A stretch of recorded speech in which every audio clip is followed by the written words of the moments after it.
Hello everyone, I'm Kim from Yesterday's Tomorrows. Let me show you how to create a floral shabby chic jar by just using a jar I got out of the Target dollar spot. Now I'm just taking the jar and I'm just painting it in an antique white color. You can do any color you wish. I just want this to look vintagey and shabby chic.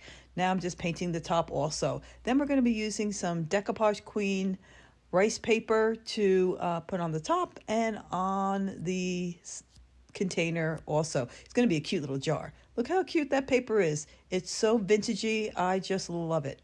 All right, so I'm cutting out the ones I'm going to be using. There's 4 different patterns in that decoupage paper. All right, so I'm using Pink Couture Decoupage Medium. That's my favorite decoupage medium to use. And I'm just putting one thin coat. Now I'm putting the paper on, and I'm using my favorite little scraper tool there to make sure that there's no bubbles in it. I'm drying it, and now I'm just sanding the sides off. Look how simple and easy that is. And I use a grit of sandpaper 120. It just helps getting the rice paper off quicker. All right, so now I'm going to be putting the flower paper on.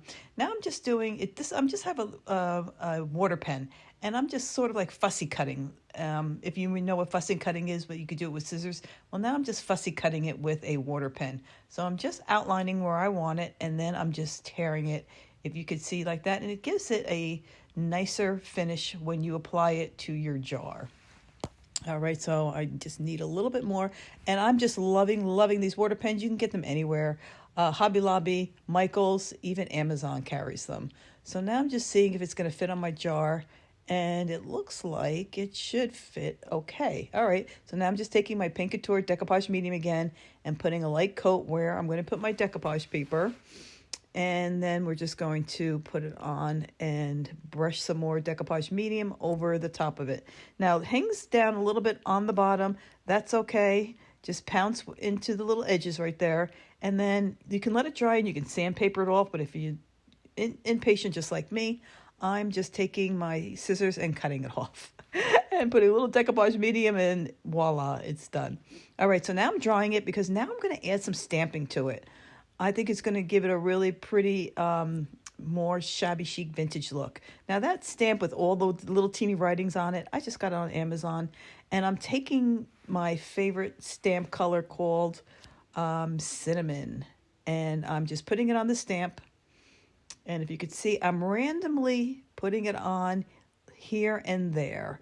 I'm not taking the whole stamp and applying it on. I'm just taking little pieces of each part of the stamp and putting it on there. So that stamp, the ink comes from All Paint Products. If you're interested, my link is on my Facebook page, Yesterday's Tomorrows, All Paint Products, and it's called Cinnamon. I just love love it.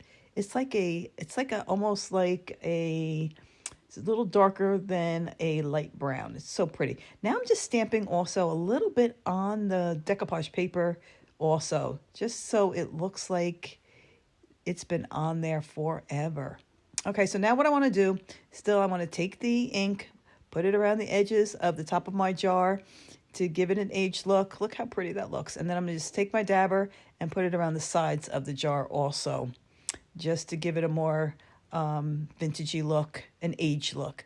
Now look how pretty that's going to look on top. I have a little it's a knob for a door, and the bottom was gold, so I'm just taking a little bit of my antique white paint and putting it on there so we can get rid of the gold. And now I'm just going to glue it to the top of the jar, and it's going to look so pretty on there. Doesn't that look so pretty? Look how nice that came out. It's just a little jar from the Target dollar store part of Target, and voila.